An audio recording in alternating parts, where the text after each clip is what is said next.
Let me put you on game. Don't listen to people who lose or you'll do the same.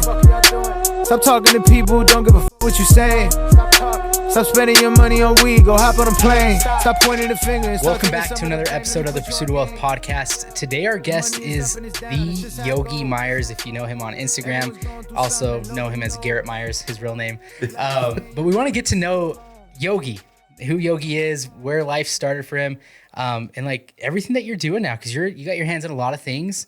This is the Pursuit of Wealth podcast, and I think you are definitely on your pursuit of your own wealth. So want to get to know you a little bit better. So where did life start for Yogi Myers?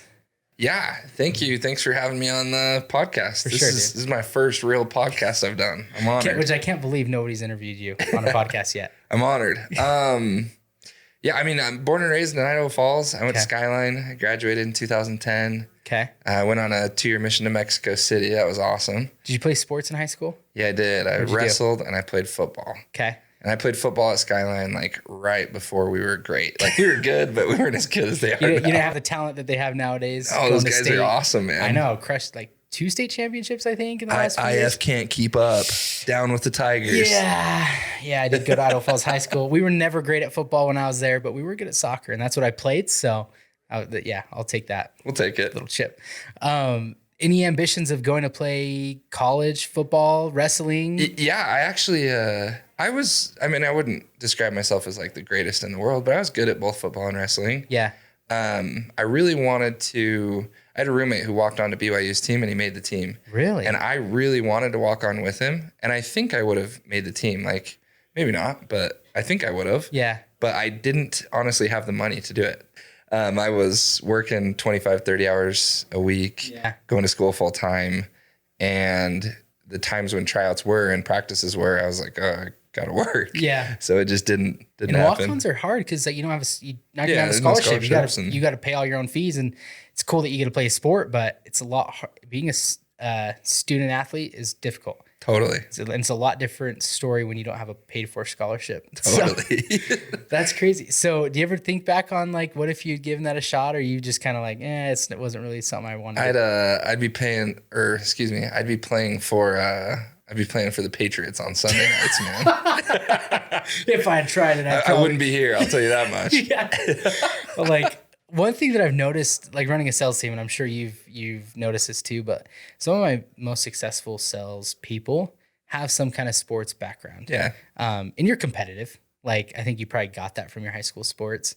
So you didn't end up going to play any high school or sports after high school. You go on a 2-year mission. Where do you go? Mexico City. Okay. So that was awesome. It was awesome. What kind of experience was it for you? Had you ever been out of the country? No, I'd never been out of the country. So that was totally foreign. Yeah. A lot of people who go on missions, I feel like, don't get to go where they wanted. That's like where I wanted to go. Really? I really wanted to learn Spanish. I really loved like the Hispanic culture. Yeah. So I was thrilled.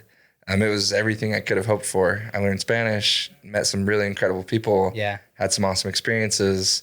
The food in Mexico is top tier. Oh, yeah. I really believe they have the best food in the world. Yeah. Second to none. You go to, like, I talked to some missionaries that go to, like, the Philippines or something. They're like, I had to eat all this weird stuff. But Mexico would be awesome, like tacos and rice and beans. I was dining like a king, man. That's where I started getting fat. How was, like, life there? Were you kind of in Mexico City, or were you kind of on the outskirts where, like, it was more poverty, or more, I guess, the humble side of the city. Like, I had a couple areas that were decently well off, but most of them were definitely lower income style neighborhoods. It was good though. Like, one thing I learned there that I really should remember more frequently is money ultimately doesn't make as much of an impact on your happiness as people think. Yeah. Like, the folks down there were just as happy, if not happier, than any of us here. Yeah. That's what I reflect a lot on, because I think there's 2 sides of that. There's the people that are like, money doesn't buy happiness, which I get, but money also makes life more convenient. It does buy boats. Yes, it does buy boats and Ferraris like Garrett has, which, some people may never get there. Just kidding. Our goal is to get everybody there. But it's so true. Like, money can't really buy happiness. Yeah. But it's your life is a lot more stressful if you don't have money or the resources to pay your bills, or to buy food. So I'm like, I agree with that to some aspect, but having that mentality sometimes is a cop out. Yeah. Because I hear it from a lot of people that just don't want to work hard. Yeah. Money doesn't buy happiness. I would say money is a leverage tool. Maybe I don't know if that's a great way to say that, but yeah. I think money can accentuate your happiness and make your happiness a lot more complete. Yes. You can get more time doing the things that you enjoy. I also think if you're kind of on a bad trajectory, money can make it worse because you can accelerate some of those bad habits. That's true. 100%. It basically amplifies who you already are as a person. So whether you're on a good trajectory or a bad trajectory, it can just accelerate that, like you said. So you were there for 2 years. Yeah. You returned home. Yeah, came home, went to BYU. Down BYU in Provo? Okay. Mm-hmm. It was the first Myers kid to really ever move out of Idaho. Wow. So, that's awesome. First one to go to college? Yeah. My parents didn't graduate from college. That's awesome. My grandparents didn't graduate from college. They got their associates from iTech here in town. Okay. Yeah. Back in the day. Both my parents did. Oh, really? But yeah, it was the first, and I actually didn't graduate from college either. You started. I started. I was on that road. I actually went to 5 years at BYU. BYU, if you ever watch this, which you won't, give me my degree, dang it. What? Yeah. I have enough credits to graduate. I just could never figure out what I wanted to do. Yeah. So like half of them are in medicine, half of them are in Spanish, half of them are in psychology. I have a bunch in business. Like I just could never figure out. What was your original plan when you started? Or what was your vision? So my dad works out at the INL. Okay. And I feel like every dad who works at the INL tells their son to look into engineering. Mm-hmm. So I got down there and I'm like, yeah, engineering. Like I'm a smart kid, like I could do that. And I got into a calculus class and 3 days in, I'm like, I don't know if I can do that. Then it was medicine. I always thought it'd be cool to be like a pediatric doctor of some kind. Okay, yeah. I enjoy kids, like interacting with families and things like that. So I just thought that'd be awesome. You'd have a killer personality for that. I would definitely go to you as doctor. That was my plan for like 2 years, I did all the like pre-med classes. Yeah. And then I started doing door-to-door sales. Okay. And I started making pretty good money. Yeah. And I just didn't know if I could deal with 4 more years of school. Like I kind of hit that wall of like, this is pointless. Like, why am I focusing all my time and energy into something that doesn't bring returns for like 6 more years? Yeah. So that's kind of the wall I hit. Such the hard. It's actually because I've had Mark on the podcast and he was kind of on a similar journey when he started in college, was to go into the medical field. Because I feel like a lot of people that don't know, had you ever heard about like sales careers? No, zero. I had no idea that it was even an option. Yeah, I think a lot of people don't. And so they're just like, okay, we want to be successful. So what do we do? I don't know how to start a business, or I don't know anybody that started a business. I don't know anybody in the sales world. I've been to a doctor and it looks like they're pretty well off. So let's go be a doctor. Totally. But what got you into, so you started in the sales industry? So, everybody I feel like at BYU does door-to-door sales, or at least there's a ton of people that recruiting. do. Yeah. So, but I had this friend named Chandler Smith, who everybody who watches this might know Chandler. Yeah. Chandler was a year older than me in high school. I was actually better friends with his younger brother, Peyton. Okay. So Chandler had gone out and I heard he had just sold the doors off. Like this guy is top tier. Yeah. And I feel like people always discredit door-to-door sales. Like, oh, it can't be as good as they say, or this, that. But I knew their family like well. So I'm like, no, if Chan says he went out and did this well, like he really probably did. Yeah. So Peyton got home and Peyton was going to go out, and Peyton and Chandler kind of worked on me and they were like, hey, you should come out with us. And I had considered doing it the year before with some other friends, but I bailed last minute. Yeah. So I decided to go out with them and it was awesome. Really? Chan showed me the ropes. I definitely didn't, like a lot of people pick it up right away. Yeah. I remember sitting on a curb, like sobbing like 2 days in because I had made no money. Yeah. I actually got offered a scholarship at BYU for academics and I had given up my scholarship to come out. What? And so, yeah. And you had never sold before? No, I'd never sold before. So that was like a total just bet on yourself. Yeah. I'm going to go give this a shot. Yeah. Wow. Like I had finally worked hard enough to get, so I had a 4.0 at BYU for my first 2 years. Yeah. And I had finally gotten to the point where, I had they were going to pay all my tuition and I gave it up to go out and sell for the summer, thinking what did your parents think? Did they know about your scholarship? Yeah, they knew. They were supportive, like skeptical, but supportive, I would say. Yeah. like any, traditional parents are, like, this is Especially a very, your dad being an engineer, probably like. totally. He's like, I don't know. But they were supportive. Like, they knew Chandler, and they gave me a car to use, which was, That's awesome. I actually totaled the car at the end of the summer. Still owe him for that. Make sure he pays you for that now. He's there. Seriously. So your first year, how well did you do? Where'd you end up? I finished in the top 10 rookies in the company. Wow. So we sell a lot more now than we did then. Yeah. I sold 300 contracts that year. Wow. Which was, it was good. Which is like what kind of revenue? So back then our average contract value was only like $430. Okay. So it was like $125,000 in revenue. That's crazy. And I made a 35% commission, if I remember right, on that revenue. So I made, 35, 40 grand when all was said and done. That's awesome. Yeah. So, I mean, first, is that what you expected, or what did you expect going out? So Chandler had made like 90 grand his first summer. Yeah. So that was kind of like the bar. Yeah. But I didn't, I was working a job making $15 an hour before that, and then getting taxed on that money and paying my tuition. So I had told myself, like, if I could make 15, 20 grand this summer, like, that's a huge home run for me. Yeah. So 35 to 40 grand, I came home, I paid off the car loan that I had. I paid for my school and housing for the next year. And I was like, yeah, medical is like totally possible at this point because I can focus on my education more. Have some money. Yeah. Okay. So coming out of year one, did you plan to go back, or were you like, hey, I'm going to go back into the medical field? Yeah, I was pretty set on doing a second year. Yeah. I actually distinctly remember a conversation with my dad where I was sitting in BYU's library. I was studying for, I think it was an American Heritage test, or it was some kind of test. Yeah. And I remember calling and talking to my dad and just being like, this opportunity is actually pretty good. Like, if I sell, 25, 30% more than I did last year, if I recruit a team of 10 guys, like, I could make 100 grand.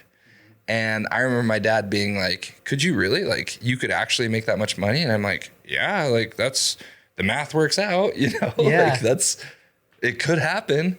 And I'll never forget, he just was like, son, like, I've worked my whole life to be able to make that kind of money. Like, I've worked at that point, 25 years out of the INL. Wow. And he's like, it took me a lot of those years to get there. Yeah. So he's like, that's a pretty legit opportunity. You should really take that serious if it's possible. Yeah. That's kind of when I was like, I should dial it in. Like, I should try and go big. So did you go to a second year? Yeah. Okay, I went so out my second year. I made like second 100 year of college. Did you do? Yeah, I did. Okay, you did that too. Okay. Yeah. My whole plan up until, so I did year 2 at BYU. It was awesome. Went out and sold. I made like 120 grand. Wow.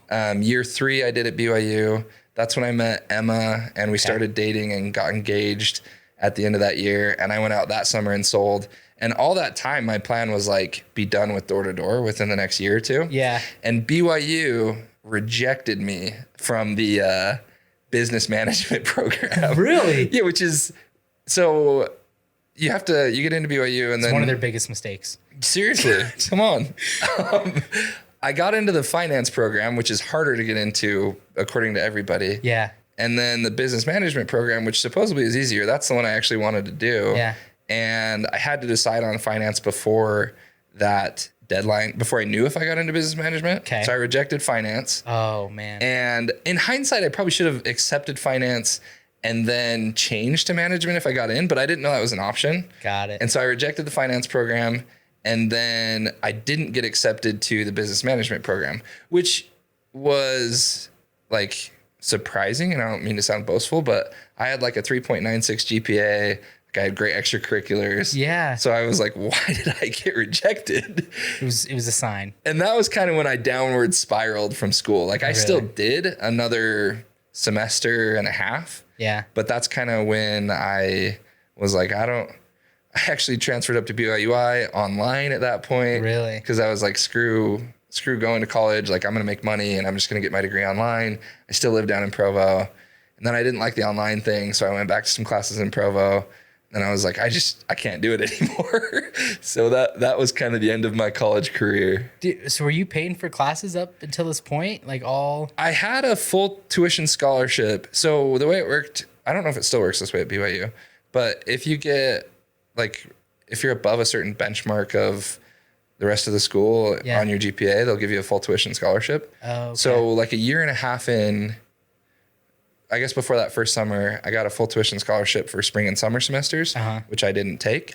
And then I did well enough the next semester that I got a full tuition scholarship offered for like normal school. Okay. So I did accept that, but I was still paying for books. And at some point I gave up that scholarship because I didn't take enough credits every semester. Got it. I started doing 12 and I think they wanted me to do 14. But BYU's cheap. So I was paying $2,500 a semester, you know? Okay. So nothing crazy. Nothing crazy. Yeah. And when you're making 120,000 in the summer, you're like, yeah, it's all right. Yeah, I'll play that. But you didn't really give up hope until like 4 years in. I have 125 credits, I think. Like I have a lot of credits. I was the complete opposite. I was like, yeah, I got my associates. I was playing soccer, and I was like, once that was over, I was like, yeah, I don't want to do school. And I was good. Like I had a great GPA in high school. I had like a 3.9, and then college I did good, with Bree's help on English papers, but did good. So, but I never like. It's funny because I talked to Mark too, and I think he kind of gave it up pretty quick. I gave it up pretty quick, but it's cool to see that you actually you held on to it for a while. Yeah. It wasn't like you're just like, college isn't for me. You're like, I'm going to get my degree and do all this other stuff on the side too. Yeah, I feel like I'm a little bit older than you guys. Yeah.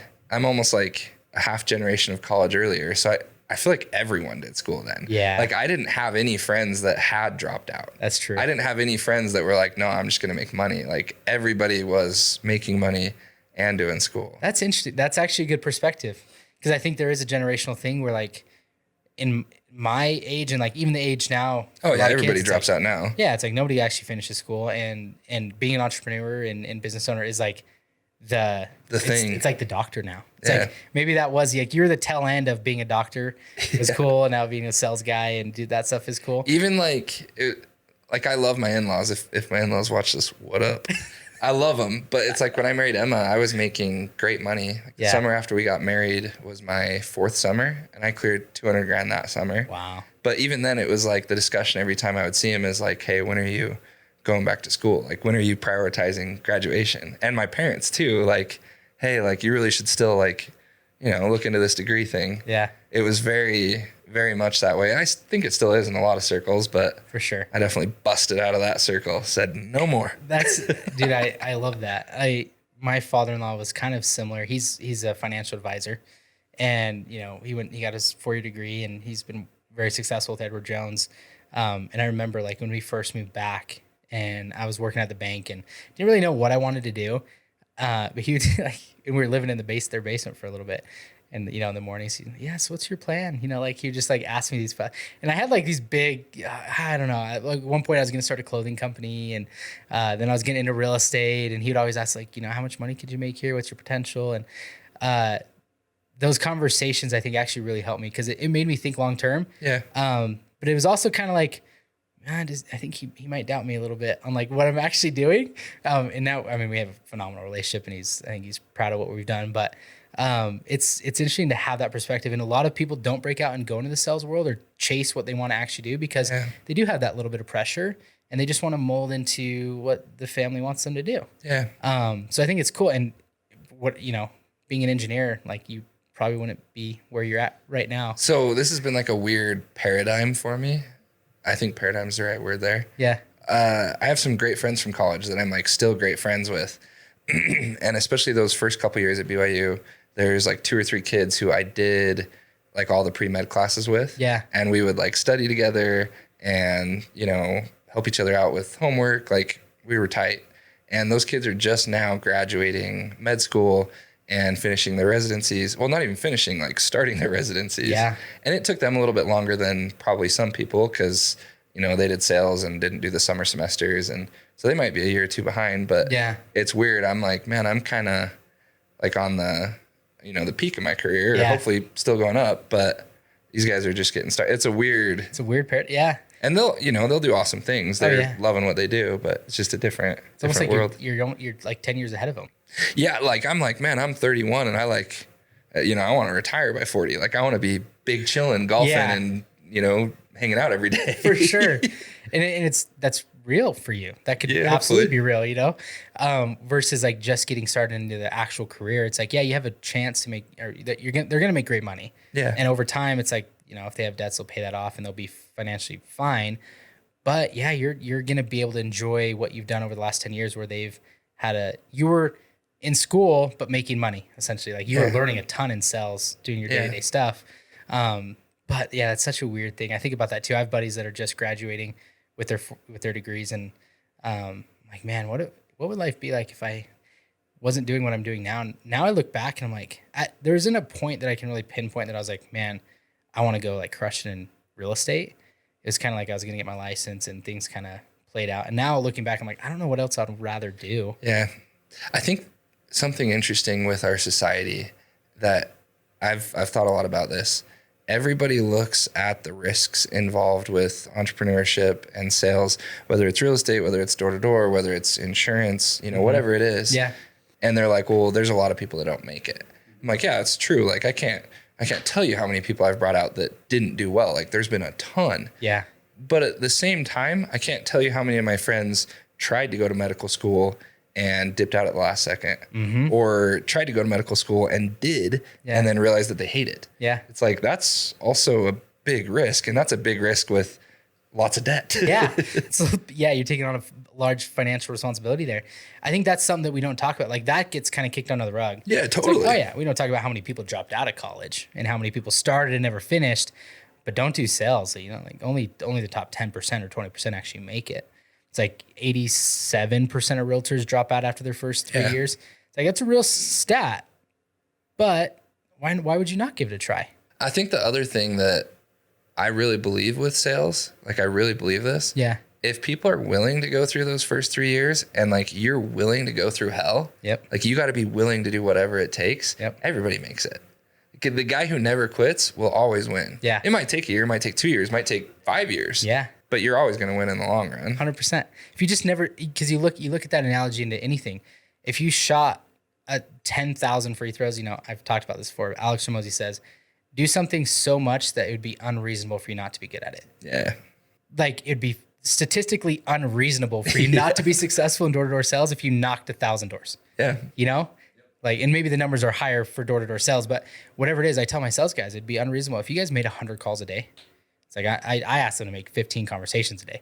It's like, but if you guys wanted to really get after it, you made 100, there'd be no question that you'd hit your goals and far surpass them. Yeah. But now it's like, are you willing to do that? That's the real question. Different story. Yeah. That's the real question. But I think that anybody can be successful if they're willing to go, because there's no secret pill. Yep. There's no secret pill for door-to-door sales. Yeah, I'm sure there's the head nod and the little stuff that you guys do, But at the end of the day, there's no secret to it.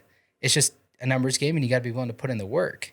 And so I think, what you guys do is amazing, because your sales is, I feel like, harder than real estate sales. It can be brutal out there, man. Grind, but thick skin for sure. Yeah, but it's taught you probably so many lessons over the last year or the last decade. You've been in it for 10 years, right? Yeah, this is my 10th summer. Okay. So where did things really change for you? Where did you become because you're a regional? Yeah. What's your title with Aptive right now? I'm called this is one of my favorite parts of Aptive. Every year they change the name of what we do. Oh, so last year I was a regional. This year I'm a partner is what it's called. Okay. But essentially it's just a glorified regional. I'm a little bit more involved with corporate stuff than I ever have been, like routing efficiency, hiring service pros, dealing with like the pay structures and stuff like that. So that's all new to me, and I'm really excited for that. Yeah. And that's good. It's cool that the company brings in people that are that have worked from the ground up to really give insightful, feedback on things. Yeah. It's like, here's where I think we could do better because I was on the ground in the trenches doing this. So how did you progress in your door-to-door? So second year you came out with a team? Yeah. Second year I had 10 recruits. Okay. Third year I had 18 recruits.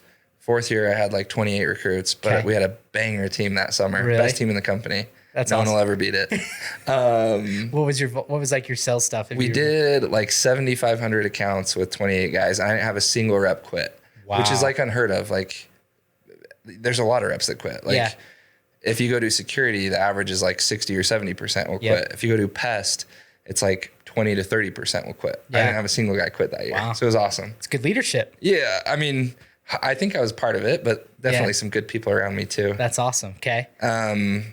Fifth year was awesome because I lost some key players after that fourth summer, which was incredibly stressful. And I just it was kind of another, so when I started, I didn't know if I'd be good at the job. And I remember sitting there crying, like literally shedding tears. Yeah. But I remember telling myself, like, I'll never quit.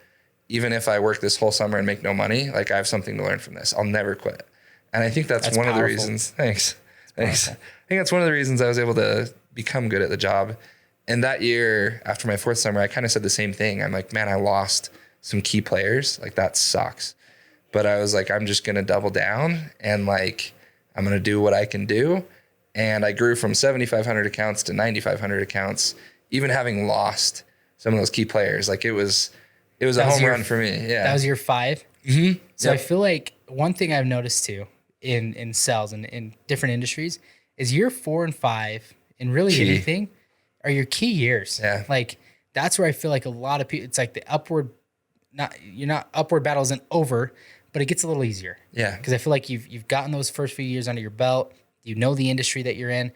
That's what I try to tell these guys. Like if you can make it through the first 3 years, you start getting referral business, repeat business, and real estate. Like things are going to get better. But like you said, you got to be willing to go through those first 3 years of hell. Yeah. And it's going to be tough. But if you're willing to do whatever it takes to stick it, it's like year 4 and 5, this is where you can probably really start to see it as a career. And maybe that's where you started to see it as a career of like, this is what I'm going to do. And I feel like I can really make this happen. That's also where I started getting into real estate. Yeah. Like I got my real estate license my 4th summer, just before my 4th summer. Okay. I bought my first property. And then after that summer, I started buying a couple more properties. And that's where I was like, holy cow, like and Chandler, who's my best friend, best guy I know. What a great mentor to have as a best friend. The guy's the GOAT, King Midas. He was really crushing it in real estate. So I was like, man, like if I just do, like it's a sacrifice. Like you have to leave for the summer. Idaho sucks in the winter, sucks in the spring, is a little bit difficult in the fall. And I was leaving for the summers. Like that's brutal. Yeah. I don't know why you still live here. I know, right? Moving to St. George. Yeah, somewhere warm in the winters. Seriously. So you can enjoy that. But I was like, man, if I just sacrifice for a few years, like I could have a really awesome life. Emma and I had a kid and then another kid. I actually left her here for 2 summers. We had a nice house, and between doctor's appointments and my family living up the road and how much I work when I'm out there, because you're working 70, 80 hours a week when you're out there. Yeah. It's like, I never see you anyways. Like, why don't you just stay here with the kids? You'll be happier. It was a huge, like, I look back on it, huge sacrifice. I missed out on 2 full summers with the kids. Yeah. Like, brutal. But it gave me everything that I could possibly want out of my 30s. Like, I'm stoked for my 30s because of it. And that's the key thing that I want people to realize is there really isn't an easy way. There isn't an easy way to success. We can look at your Instagram and be like, dude, Yogi has the best life ever, which you do. And you probably can agree now. It's like, yeah, life's pretty good right now. But you had to go through some sacrifices to get there. Yeah. It wasn't just like, hey, this is the easiest thing in the world. Come out and sell this summer. Leaving your wife and kids for 2 summers, like it's brutal. That's hard. Yeah. I don't know if I could do that. It was hard. It was hard on her. It was hard on me. This is one of my favorite quotes. Yeah. So, and I share this with the guys all the time. We live in a society that craves like things that are microwavable. Like they look at Instagram and, you see the cars and the boating and the cool trips. And it's like, oh, it's sick. Like I just got to do 1 or 2 summers. It's like, no, I worked my freaking butt off for 7 or 8 years before I ever started doing stuff like that. Yeah. And we don't, microwaving's awesome, but most things aren't microwavable. I'm a big barbecue guy. I'm all about the slow cook, brisket on the grill for 12 hours. Yeah. That's really what it takes. Oh yeah. I actually have to ask you something. I need you for an event so you can grill for us. I'd be honored. So, speaking of that, because you are the grill master, but I love that. Most things in life that are worth going for are typically not microwavable. Totally. It's like, you've got to put in the time. You've got to be willing to sacrifice a little bit. But there's so much good that'll come of that if you're willing to put in, just sacrifice a little bit. Totally. And I'm guilty of that. I think at one point you came in my office. I'm like, man, every time I see you, you're just doing bigger and bigger things, and I feel like I'm just slacking. And I didn't. You'd mentioned you've been in this for 10 years, and that really hit me. Like, yeah, you're right. Even I sometimes get caught up in like, I'm not doing enough. I should be doing way more. Like, Because you look at other people We all do it. Yeah, you look Everybody at other does people it. that are successful. But then when you look at, I'm like, man, I haven't even been in it. This will be my 5th year. You know, he's been in it for 10 years. Like, he should be farther ahead than I am, you know? So, but I think a lot of people forget about that. And they think that, you know, especially, you know, agents coming into real estate, they're like, I'm just going to get licensed the first year and, you know, go to sell 100 homes and hopefully I can make the kind of money that you do and live this stuff. Like, it wasn't like that. It takes time. Yeah. Talk to me in 4 years and then we can, you know, hopefully get you there. But, so after year 5, what did year 6 look like for you in summer sales? Year 6, I did, I'm trying to remember.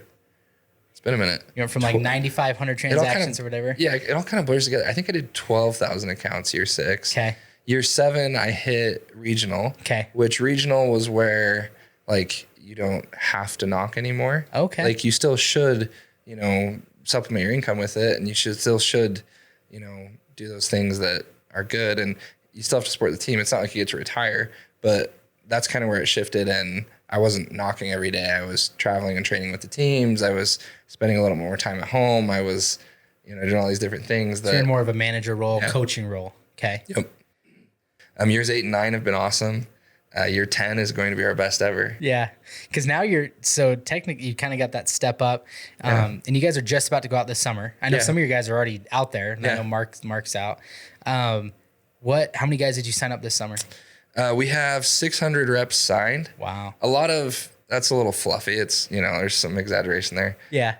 Probably 60% of those will actually show up. Okay. So we'll hopefully have 300 to 350 guys come out and hit a door and hopefully crush it. You know, that's crazy. Statistically, 80% of those will finish the summer. I'm hoping we can do better than that. But, you know, 250 or so reps that'll actually like work for us this summer. It's understanding your business, because I kind of want to understand the business a little bit better.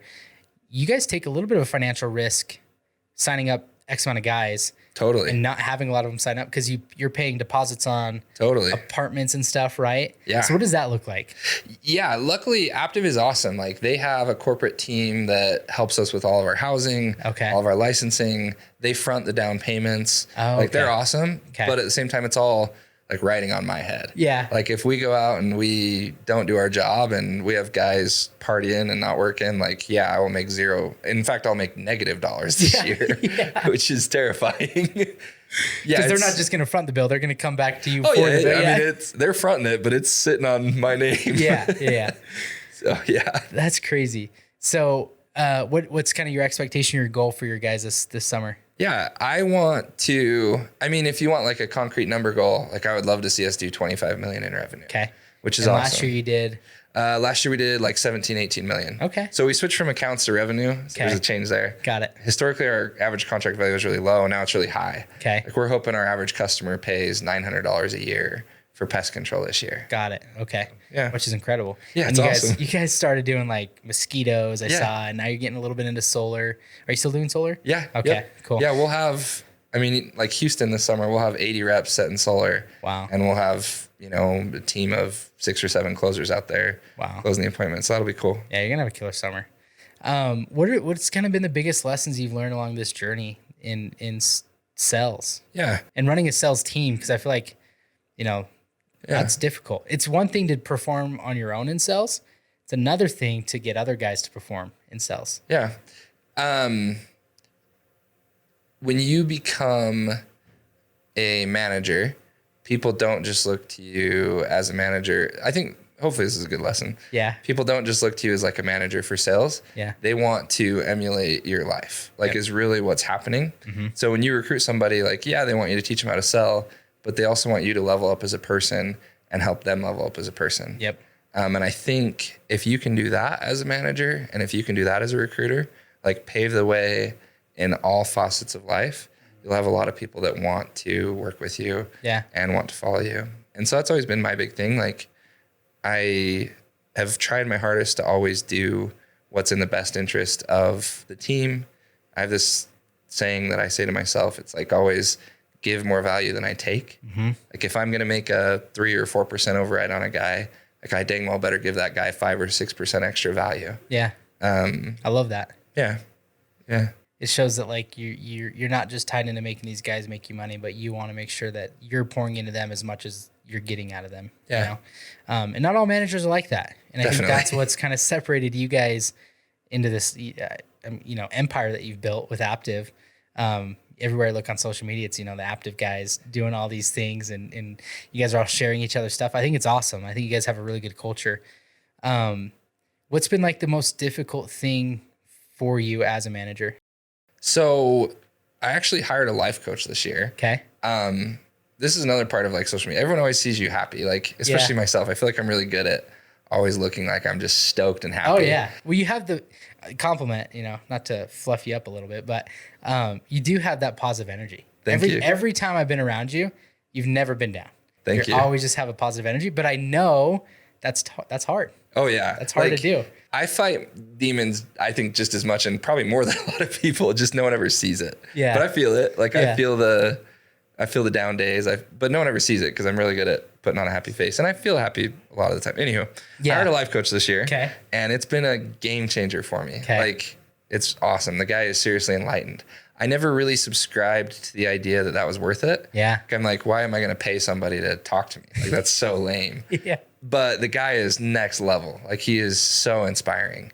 And one of the things that he's helped me work through, I guess, is that the concept of it's not personal. Yeah. Like it's not personal and don't tie my identity to anything that's not permanent. Okay. And so the hardest thing for me probably about my job is when I pour my heart and soul into a relationship and a recruit and developing this structure and this team and providing more value than I take and helping people learn real estate and all these things.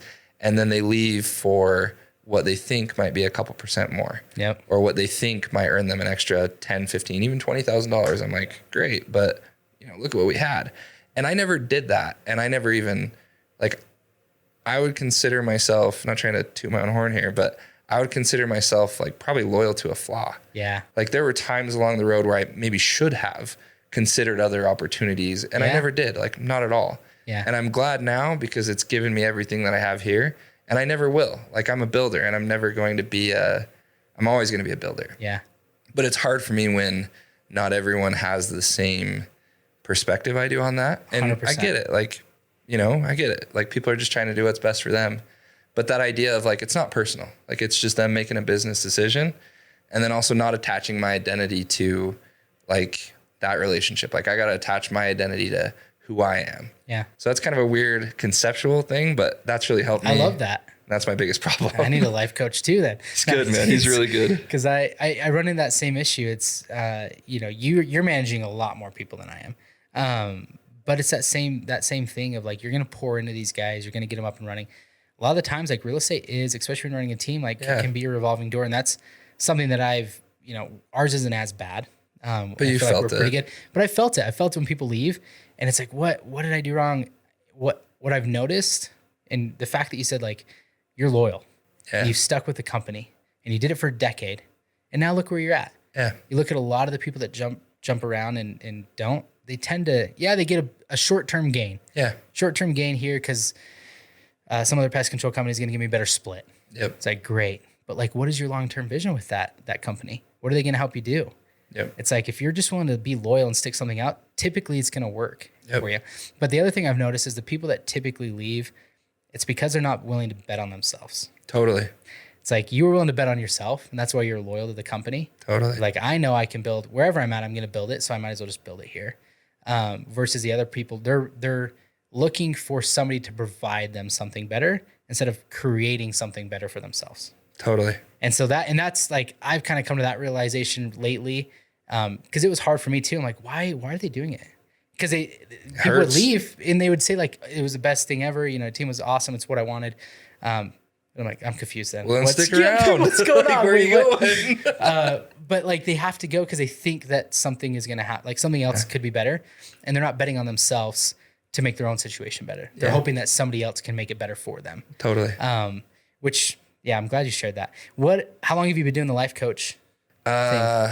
We've only done 4 or 5 sessions, and we do it once every 2 weeks. Okay. So a couple months. Okay. How'd you find? So he's a life coach for a bunch of the Aptive like executive team and partners and top sales reps.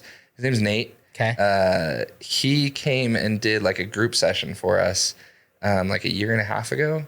And it was awesome. Like I left feeling like, holy cow, like I understand my emotions. Like it was so good. Yeah. And then Chandler started meeting with him, and my brother Ryan actually started meeting with him. Really? Uh-huh. Okay. And I saw like a lot of really positive effects from their meeting. Yeah. And I was in not like a terrible funk, but I've been in a funk.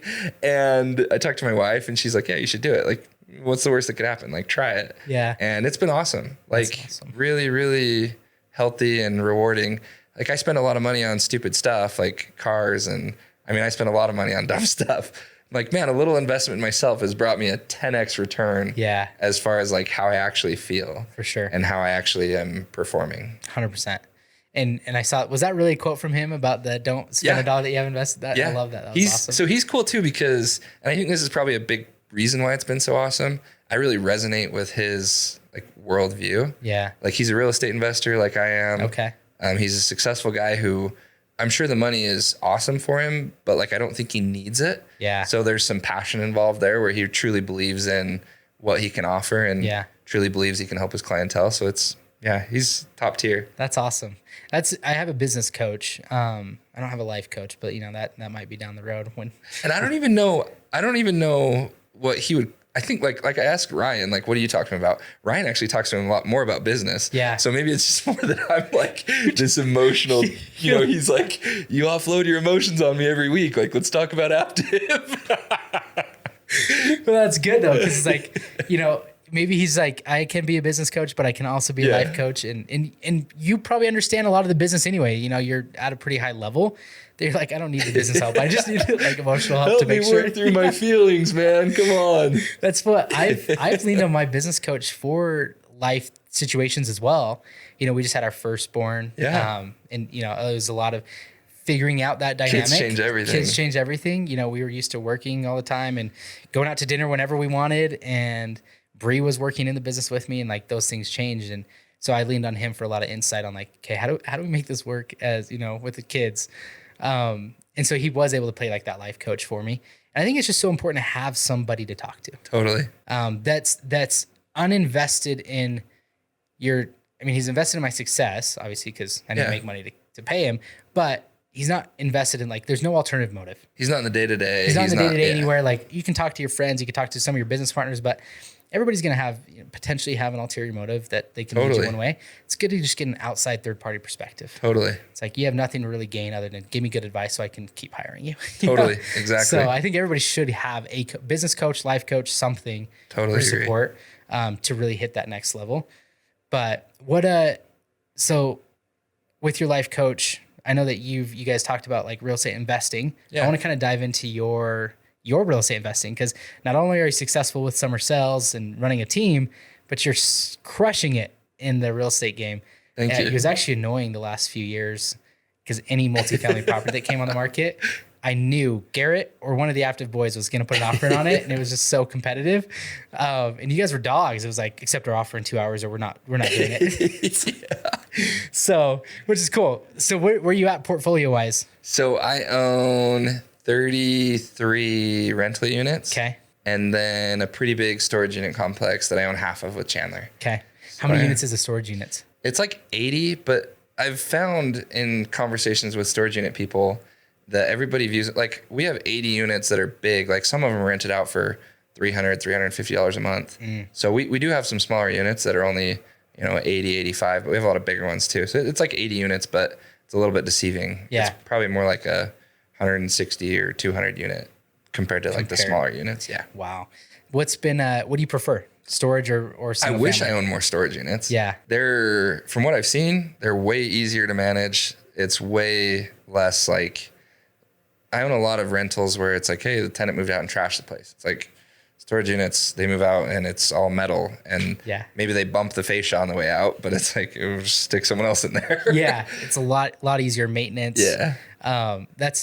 We need to build some storage units. Oh, I'd love to. They're awesome. It's so hard to find a good deal on storage right now. Oh, it's so well, that's the crazy thing too. They're all filled up. Yeah. It's like, man, We if you need keep them. those things full, yeah. Yeah, and it's kind of a recession-proof thing. It's Totally. like people are renting more because they Totally. can't afford homes. It's like they're probably going to need more storage units because it's smaller square footage. So, but what's been your biggest hurdle investing in real estate? Like, Yeah.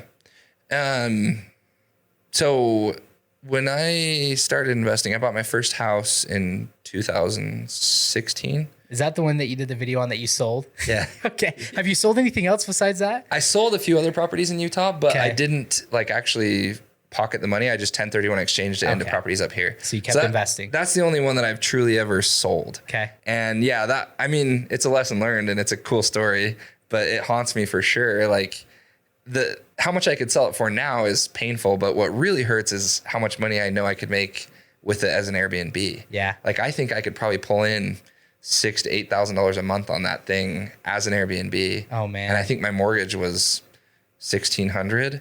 And by this point I'd be halfway through that mortgage because it was a 15-year loan, you know? For those that don't know the story, Garrett just did a video the other day about selling his first property that he ever bought. Basically sold it for $270 when he bought it for $250. Yeah, I made no broke money. even after commissions, and now that property is probably worth $500. Yeah, $500 to $550 depending Yeah. on how you value it. So lesson learned, but you've never sold. That's impressive though that Yeah. you've never sold any other properties. You always just 1031 exchanged Yep. and moved up Yep. to get to the unit count. Have you looked at any large multifamily stuff, or you stick more in the single family? So that's been something that I guess is maybe a little bit unique about myself. Yeah. The first several rental units that I bought were single family and a couple duplexes. Like I think I own like 9 or 10 single family homes here in Idaho Falls. Yeah. And they're not like the Rockwell or the Karchner homes. They're like they're like the numbered streets or the lettered street houses. Yeah. Like small 3-bed, 2-bath. But those are killer rentals. Oh, killer. The other thing is if you treat the tenants well, they end up staying for forever. Yeah. Like I have a couple tenants that have lived in these houses for 5 years now. Yep. It's like, it's awesome. Yeah. You know, it's great. No, and what's so cool too is a lot of your properties you've gotten with like you took advantage of the low interest rates the last 2 years, and how many units do you have like with 3% mortgages? Oh man, a bunch. Like if I could go back in time, I would leverage every penny that I could find and buy everything. That's where I messed up. Well, not messed up. I wasn't in the same position, but we picked up one property with a 3% interest rate, and that thing cash flows like crazy. It's awesome. But looking back, it's like, back then I was like, but what, if prices come down, but it's like, dude, when you're looking at it, who cares? I'm not planning to sell that property. Yeah, as long as you're going to keep it, as long as you're going to up. keep it, it's going to go up in value. It's like the biggest thing is to have a good cash flow, and to do that, if you can get in a lower interest rate, Totally, it's going to help that. Totally. So I'm like, man, going back, I hope banks fail and we have a big crash and interest rates go down, and then I can capitalize. Yeah, that's something I'm learning right now. Like I haven't bought as much the last year and a half. That's kind of why we started the sneaker store, is I'm like, I have extra money. I don't know where to put it. But I think something I'm trying to learn right now, every market has an advantage. And I think I just haven't learned the advantage of this market, but I'm sure there's going to be an advantage. We just got to figure it out. Yeah.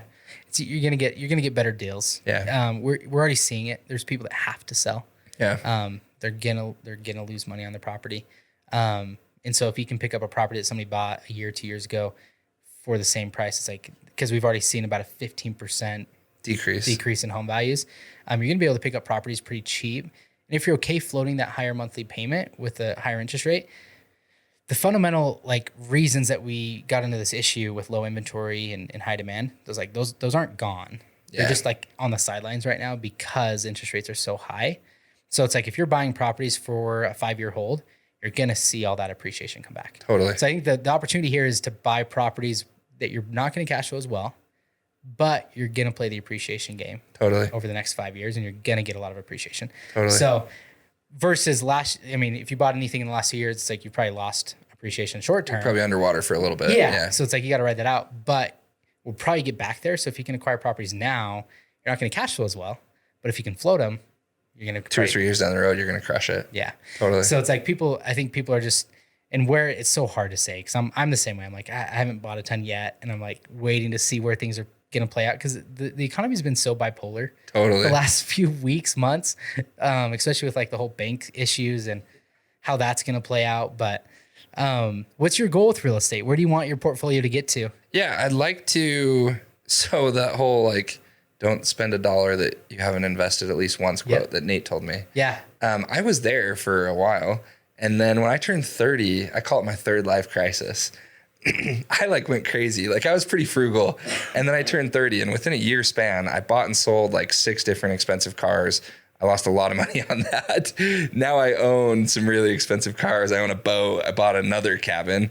Like I went pretty crazy at 30. So I'm not, to be honest, I'm not quite living within my cash flow right now. I'm not that far off from it either. Yeah. But I want to, within the next 12 months, get back to where I'm living within my cash flow. Yep. Like every dollar that I spend will be a dollar that I've already invested. Yeah. And then from there, like I'd like to just keep leveling up. And I mean, I'm a big believer that the more financial freedom you have, the more you can really do what you would like to do. Yep. It hedges all your risk. Yep. Like I'd love to be at 50 units within the next 18 months. And then, 100 units is the next big benchmark from there. Yeah. I think I'm going to start investing outside of Idaho a little bit. Yeah. Like you asked about bigger units. For sure. We don't have a ton of bigger units here. We don't. No. So if I can find something killer in the Midwest, that's awesome. I'd love to pull down something like that. Yeah.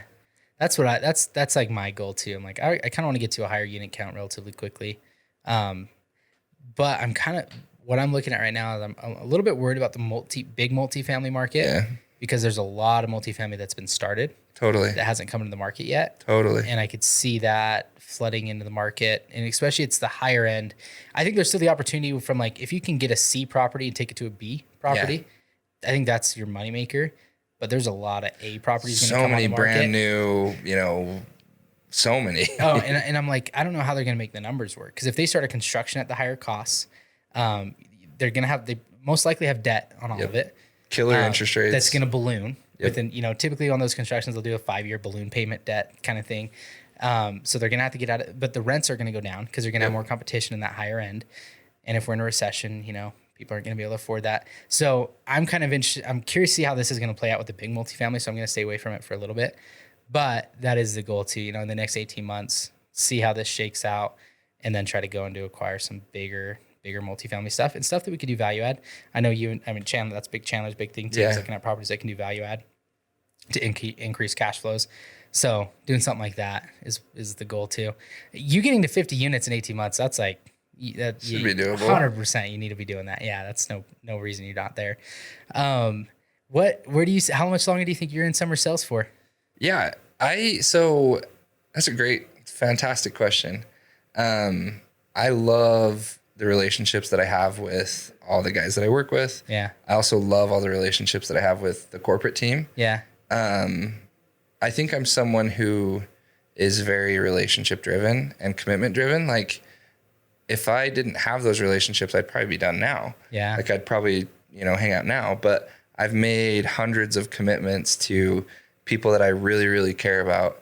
And I'm going to make sure that I see those commitments to the very, very end. And I do the very best job that I can to maximize my influence on that. So, we'll go through what they call an LTIP transaction. It's a long-term incentive program.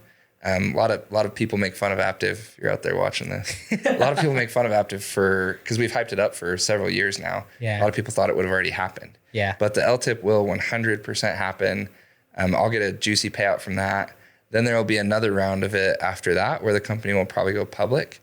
I don't know. It depends on where I'm at that point. Yeah. But I'll for sure stay around for this first LTIP, however long that is, whether it's a year, 5 years, 10 years. I'll for sure ride that out at least.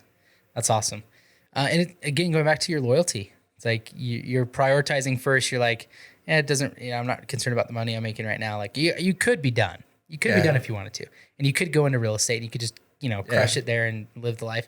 But you're like, I've made commitments. I've made promises to sales guys, to other people that I work with, and I'm going to see those commitments out. That speaks a lot about your character. Thanks. It's hard to find people that are like that nowadays. I think a lot of people are kind of wishy-washy and jump around and they don't hold commitments. There's a lot of that selfish of like, I'm going to do what's best for me. Totally. What I want to do without thinking about how does that impact other people? Totally. So it's refreshing to see that you've got that mentality, that old school mentality. So what's I want to talk real quick about your sneaker store because you mentioned that too. Yeah, sneak so easy. You got summer sales, you got a big team that you're running there, you got your real estate portfolio that you're growing, and then you got a shoe store that you guys started with a few buddies of yours. that's been crushing it. Yeah, it's been awesome. You guys, like, I was kind of, I'm like, I wonder how a sneaker store is going to do in Idaho Falls. Is there really a market for, because we're not talking about like, $50 shoes. We're talking about, you guys are selling 200, 300, 1,200. Anthony keeps us in business. Yeah. They trick me into buying these shoes. Yeah. They're going to go up in value. I promise. Like, okay. But I had to rip out the Travis Scotts. You look good, man. You look great. Just for you. This is the first time wearing them in Idaho Falls. You look great, dog. Thanks. You make those things look good. But you guys have done what in sales? Yeah. So we've been open almost a year. It'll be a year next month, I think. Okay. Yeah. We've done over $700,000 in shoe sales, which is incredible. It blows my mind as well. Did not expect it. In Idaho Falls. Yeah. So crazy. Yeah, that's one of the most interesting and just fascinating things I've learned. Like, I really thought we'd sell. Initially, we were only going to be open. We're still only open 4 days a week. Yeah. But initially, I was like, we'll probably only open like a day a week because I don't want to pay a worker to, sit there if people aren't coming in. Yeah. But every week, people just keep coming in. We have a lot of repeat customers who we really appreciate. New people getting into the shoe game. A lot of like high school kids who want to look good for dances. It has been so cool and so fun to see just people really, I guess, grab hold of the sneaker culture. And I think that's been one of the most rewarding things I've experienced over the last years. Yeah. Is having other people share in something that I'm like really proud of. Yeah. Like it's been awesome. I think it's great for the community. It's like when I come to get a pair of shoes, it's like, I'm going out of town somewhere because it's a last minute thought. I'm like, I want a new pair of shoes for this vacation or whatever. And it's so cool to have I can count on you guys to have something that I want to buy to take on vacation. It's not gonna be cheap, but I'm gonna be able to buy it and go on vacation. I don't have to wait for it to come in online. So I think that's super cool. And I think you guys have done such a good job at making building a culture around the sneaker store. It's like your shirts are awesome. You guys put a lot of your chess. You started your chess club within the sneaker store.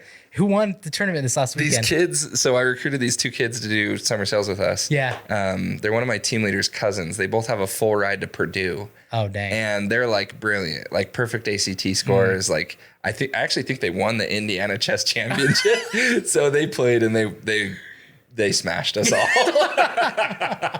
I thought for sure you were going to win it.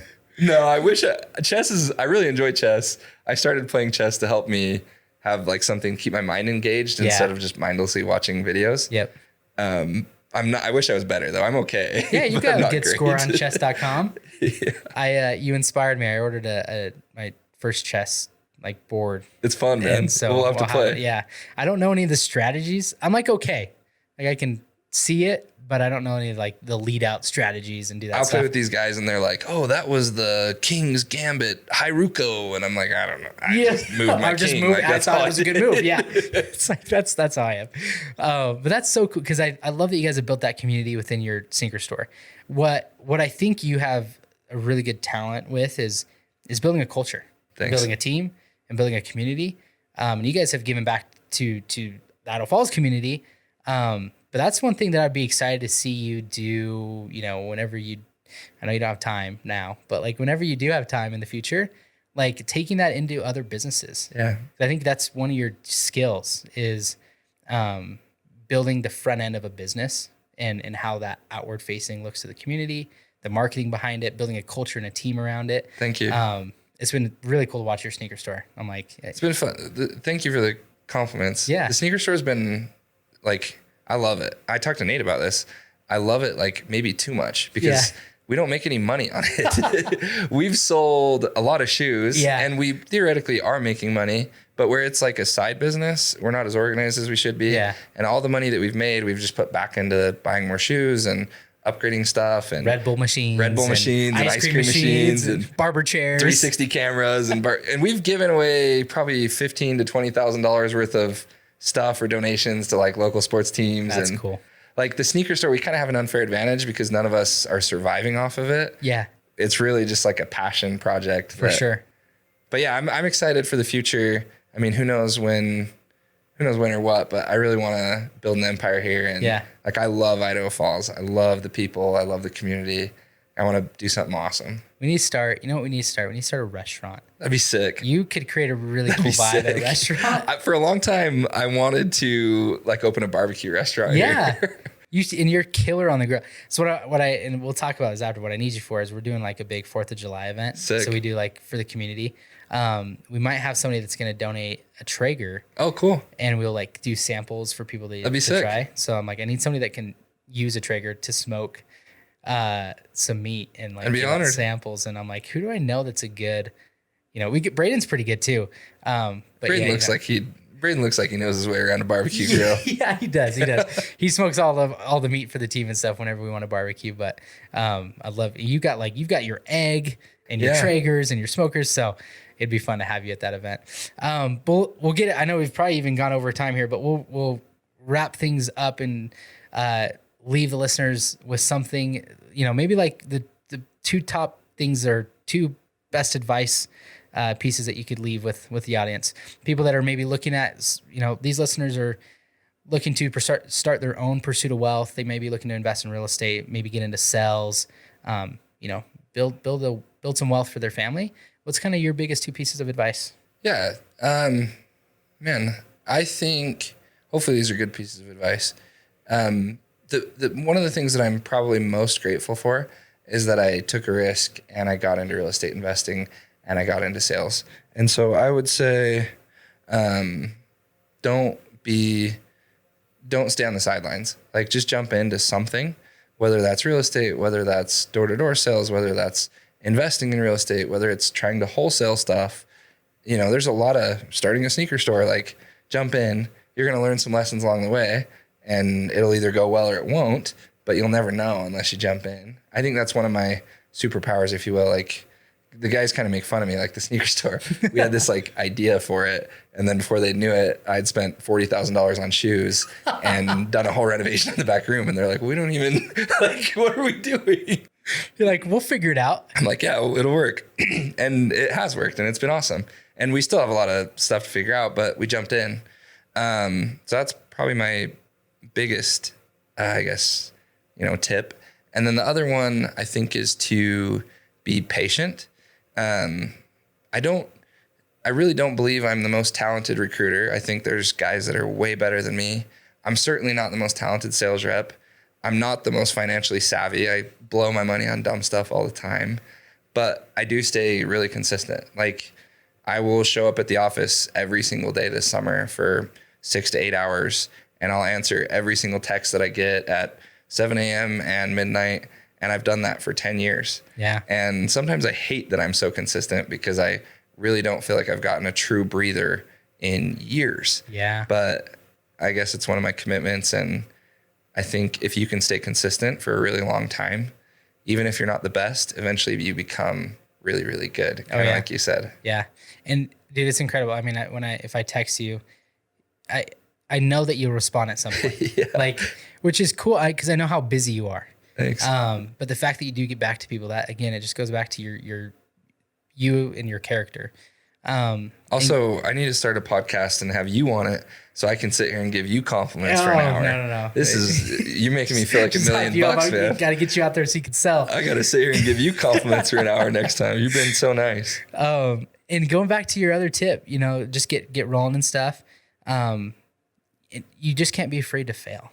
Yeah. And like, you just know that failure is the price of success. Yeah. Like you're never gonna reach true success or hit your highest potential if you're not willing to take risks and fail, and know that you will fail.